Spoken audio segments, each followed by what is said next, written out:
इधर आजा, मेरी सेना को कह रहा था बलात्कार करती है। तेरे को मैं बताता हूँ बलात्कार क्या होता है। अफजल हम शर्मिंदा हैं, आ तेरे को बताता हूँ शर्मिंदा क्या होते हैं। तुम कितने अफजल मारोगे, हर घर से अफजल निकलेगा। आ निकलवाते हैं तेरे अफजल, निकलवाते हैं, आजा। भारत तेरे टुकड़े होंगे, जहाँ रह रहा है, जहाँ की खा रहा है, उसके टुकड़े होने की तू बात कर रहा है, और वहीं से तू इलेक्शन लड़के कह रहा है मैं सत्ता में बैठूंगा, सांसद भवन के अंदर बैठूंगा। अरे तुझे कौन बिठाएगा?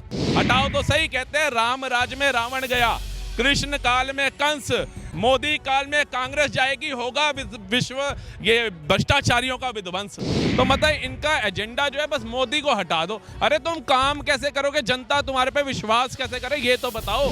आपके बाप दादा प्रधानमंत्री के रूप में रहे हैं दिल्ली भारत के अंदर, तो आपको आज मांगना पड़ रहा है, अगर गठबंधन करना पड़ रहा है तो ये आपके लिए डूब मरने वाली बात है मेरे हिसाब से। तो लालू चाहता है मेरा बेटा प्रधानमंत्री बने क्योंकि उसको वो खतरे में लगता है। सोनिया गांधी चाहती है मेरा बेटा प्रधानमंत्री बने, उसको वो खतरे में लगता है। प्रथम चरण के चुनाव में जो ओपिनियन आ रहे हैं उसमें विपक्षी कह रहे हैं कि हम बहुमत के साथ इन राज्यों में जीतते नजर आ रहे हैं। राहुल गांधी दमखम भरते नजर आ रहे हैं कि भारतीय जनता पार्टी इस बार 150 सीटों पे सिमट जाएगी। वही मोदी जी तथा उनके कैबिनेट मंत्री ये कह चुके हैं कि अब की बार 400 पार के ऊपर भी काफी विवाद देखने को मिला है कि मैच फिक्सिंग हो चुकी है पहले से ही, इस वजह से ये नारा भरा गया है। आइए जनता जनार्दन से आज बात करते हैं कि अब की बार किसकी सरकार आ रही है देश में। क्या नाम है सर आपका? मेरा नाम राहुल है मैम। राहुल, क्या करते हैं सर आप? मेरा अपना बिजनेस है मैम। अच्छा, स्वयं का रोजगार है।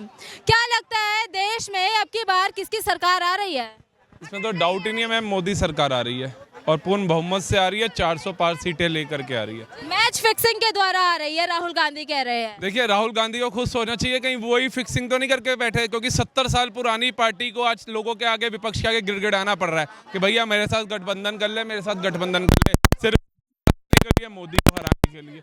अरे आपके अंदर काबिलियत नहीं है, 70 साल राज किया, 70 नहीं 60 साल तो किया ही है।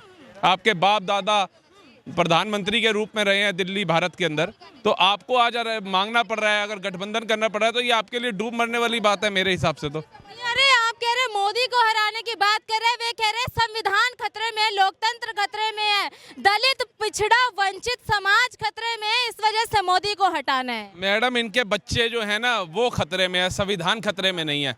लालू चाहता है मेरा बेटा प्रधानमंत्री बने क्योंकि उसको वो खतरे में लगता है। सोनिया गांधी चाहती है मेरा बेटा प्रधानमंत्री बने, उसको वो खतरे में लगता है। उद्धव ठाकरे चाहता है मेरा बेटा प्रधानमंत्री बने, उसको वो खतरे में लगता है। मुलायम सिंह जी चाहते थे मेरा बेटा प्रधानमंत्री बने, तो अखिलेश यादव को वो खतरे में लगते हैं। खुद ममता बनर्जी को उसका भतीजा खतरे में लगता है। तो ये सारी जो खतरा इनके ऊपर मंडरा रहा है, इनकी पार्टियों पे मंडरा रहा है। इसलिए तो मोदी, कभी इनसे पूछो आप रोजगार पे क्या बात करोगे, कहेंगे मोदी को हटाएंगे रोजगार मिल जाएगा। अरे आप आगे विकास कैसे करोगे? अरे मोदी को हटा दो विकास हो जाएगा। अरे अर्थव्यवस्था 5वें नंबर पे हो गई, आप चौथे और तीसरे पे कैसे लाओगे? अरे मोदी को हटा दो आ जाएगी। तो मतलब इनका एजेंडा जो है बस मोदी को हटा दो। अरे तुम काम कैसे करोगे, जनता तुम्हारे पे विश्वास कैसे करे, ये तो बताओ। राहुल गांधी विजन लेके चल रहे हैं, कह रहे हैं अब की आएंगे तो युवाओं को पकड़ पकड़ के रोजगार देंगे, सरकारी नौकरी। महालक्ष्मी योजना के तहत महिलाओं को 1 लाख रुपया देंगे सालाना। इतना तगड़ा विजन लेके चल रहे हैं, कह रहे मोदी जी चपत मार के बैठे हैं 30 लाख सरकारी नौकरियों पे। मैडम एक बात बताइए, पहले तो इनको ही सरकारी नौकरी या नौकरी पकड़ पकड़ के इनके कार्यकर्ताओं को दिलवानी चाहिए राहुल गांधी जी को। वो बेचारे 10 साल से बेरोजगार बैठे हुए हैं, अब जहां भी जा रहे हैं बेइज्जती करा रहे हैं ऊंचे लेवल के ऊपर। तो सबसे पहले तो इनके कार्यकर्ताओं को नौकरी दिलवाई जाए, और जो कार्यकर्ता उनको तो आगे बढ़ाया नहीं गया, गुंडे बदमाश आतंकवादी उठा करके बिठा दिए उत्तर पूर्वी सीट के ऊपर। बताइए वो कन्हैया कुमार क्या है, वो भारत तेरे टुकड़े होगा गैंग लीडर बना फिर रहा था। सेना बलात्कार करती है, सेना के ऊपर इतना भद्दा आरोप लगाने वाला कन्हैया कुमार, ऐसे लोगों को टिकट दे रहे हो। अपने जमीनी स्तर पर जुड़े कार्यकर्ता को क्यों नहीं दी? क्या कोई विश्वासी नहीं था, या जमीन से जुड़ा कार्यकर्ता जिन्हें तुम्हारी बाप दादाओं की सारी सेवा में जिंदगी निकाल दी? युवा जोश है, पढ़ा लिखा नेता है, जनता की समस्याओं को समझेगा, युवाओं को समझेगा। मैडम बिहार से लड़ा था, 5 लाख वोटों से हारा था, इतनी तगड़ी। और वो बिहार की जनता जो बेचारी इतनी एजुकेटेड नहीं कही जाती, बेचारे जातिवाद में फंसे, उन्होंने लात मार के इसको भगा दी थी। ये तो फिर पढ़ी लिखी दिल्ली के अंदर आ गया, और आया कहाँ? उत्तर पूर्वी दिल्ली के अंदर लड़ रहा है, क्योंकि उत्तर पूर्वी जनता की तैयारी है।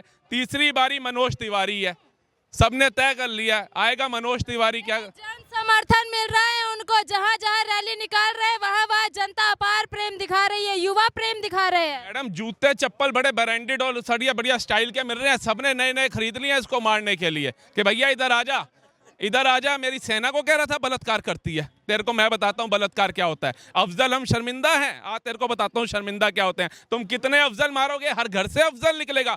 निकलवाते हैं तेरे अफजल, निकलवाते हैं। आजा, भारत तेरे टुकड़े होंगे। जहां रह रहा है, जहां की खा रहा है, उसके टुकड़े होने की तू बात कर रहा है, और वहीं से तू इलेक्शन लड़के कह रहा है मैं सत्ता में बैठूंगा, सांसद भवन के अंदर बैठूंगा। अरे तुझे कौन बिठाएगा? सबसे पहले तो राहुल गांधी को सोचना चाहिए, वो देश की बात करता है। इतने दिग्गज प्रधानमंत्री उसने दिए, जो कहता है कि भैया सुई भी नहीं बनती थी भारत में, मेरे बाप दादाओं ने भारत को यहां तक लाया। वो बाप दादाओं ने कहा था ऐसे आतंकवादी को भी ला करके बिठाओ, ऐसे आतंकवादी को ला करके बिठाओ उत्तर पूर्वी जिले से। खुद को ऐसा से 2 बार अध्यक्ष बन चुके हैं, तो जनता का मन भी टटोल लेंगे। अरे कोई एकाएक का अध्यक्ष बन चुका है। अध्यक्ष बनता समाज सेवी कार्य करने के लिए बनता, तो हम कहते लोगों का निराधार करने के लिए बनता, बताते गरीबों का कल्याण करने के लिए बनता, तो हम कहते कि है किनका कल्याण करने के लिए बना था। आप ये बताइए ना, इतिहास तो देखिए बंदे का। हमारे जैसा युवा समझ रहा है, जिसकी पहले से ही विचारधारा देश के खिलाफ रही है, देश की जनता के खिलाफ रही है, वो अगर उसको हमने सांसद में भेज दिया तो वो क्या करेगा? उसकी विचारधारा कहाँ जाएगी? हम भारत को कहाँ ले जाएंगे? मोदी को घेरते हुए नजर आते हैं हर बात पे। अरे मैडम, मोदी को इनकी 10 पुश्तें आ जाए नहीं घेर सकती है। मैं आपको बता दिया, ये भारत की जनता ही है। 2 सीट वाले को 282 पे लाई, 282 वाले को 303 पे लाई, अब 303 वाले को 403 पार कराएगी। अरे मोदी हटाओ, देश बचाओ। अरे गांधी परिवार ही हटा दो, देश उत्तीर्ण हो जाएगा। विश्व गुरु तो हम अभी बातों में बोल रहे हैं, दिख जाएगा जनता को। हटाओ तो सही। कहते हैं राम राज में रावण गया, कृष्ण काल में कंस, मोदी काल में कांग्रेस जाएगी, होगा विश्व ये भ्रष्टाचारियों का विध्वंस। अरे आप तो शायरी कर रहे हैं, बताइए। पड़ती है मैडम, जागना पड़ता है। आज नहीं जागेंगे कब जागेंगे? बड़ी मुश्किल से तो मौका आया युवा पीढ़ी के पास, और ये भारत ही तो है जहां सबसे ज्यादा तादाद में युवा है। अब युवा अगर अपने भविष्य का नहीं सोचेगा तो वो जीवन में कुछ नहीं कर सकता। या तो वो रील चलाता रह जाएगा या पबजी खेलता रह जाएगा। अरे पबजी और रील वालों को तो आज मोदी जी सम्मानित कर रहे हैं। तो अच्छी बात है ना मैडम, यही तो युवा है जो पढ़ भी रहा है, लिख भी रहा है, भारत का नाम भी उजागर कर रहा है, सब कुछ कर रहा है। IAS IPS की वो भर्ती जो हुई है, रिजल्ट आया, आपने देखा है? 107 बच्चे सिलेक्ट हो गए भारत के। ये कहते हैं नौकरियां नहीं है। अरे पढ़ने वाले से पूछो, रिक्शा वाले की बेटी बनी है IPS, और ये साले रईसों के बच्चे ये रो रहे हैं आकर के, हाय मेरे पास नौकरी। अरे मेहनत करो ना उनकी तरह, दिन रात जागो। यहाँ आकर के घूम के मूवियाँ देख कर, गर्लफ्रेंड को घुमा करके पिज्जा हट में पिज्जा खा रहे हैं ये, और मैकडोनल्ड में बर्गर खा रहे हैं, और बाहर आके कह रहे हैं भैया महंगाई बढ़ी है, गरीबी बढ़ी है। अरे तुम्हारे बाप दादा ने कहा मैकडी में जाके बर्गर खाओ, रेडी ठेले पे खा लो। हाथ में बिस्लरी की बोतल पकड़ी होगी, है महंगाई बढ़ी है। अरे ठेले वाला खड़ा है, 1 रुपए का गिलास दे रहा है, पी लो। क्योंकि केजरीवाल ने तो तुम्हें पीने लायक नहीं छोड़ा घर का पानी, हमें पता है। लेकिन उस गरीब का ही भला कर जो धूप में खड़ा होकर ठेले पे पानी बेच रहा है, वो नहीं चाहिए। बिस्लरी गर्लफ्रेंड को खुश करना है कि भैया बिस्लरी से कम तो हमारे खानदान में कोई बात ही नहीं करता, तू क्या हमें चूरन वाला समझ रही है? युवाओं के हाथ में कटोरा थमा दिया है राहुल गांधी, कह रहे हैं मोदी साहब ने। अरे युवा जो है ना आज की डेट में, जितने बढ़िया बढ़िया फोन लेकर के घूम रहे हैं ना, उनके बाप दादा साइकिलों पे मेहनत करते रह गए थे। कभी युवाओं की पीढ़ियों से पूछना उनके बाप दादाओं ने कैसे मेहनत करी है। साइकिल खरीदते थे तो सोचते थे बहुत बड़ी चीज खरीद ली, घर में एक टीवी आ जाता था तो ऐसा लगता था बहुत बड़ा खलीफा खरीद लिया। आज उनके बच्चे ब्रांडेड कपड़े, ब्रांडेड जूते, ब्रांडेड जगहों पे खाना खा रहे हैं। महंगाई बढ़ी है, काहे की महंगाई है? गाँव गाँव तक एंड्रॉइड फोन पहुंच गया। ये जितने भाई खड़े हैं मजदूर, इनसे पूछना, आज वीडियो कॉल करते हैं, बीबी की याद आती है तो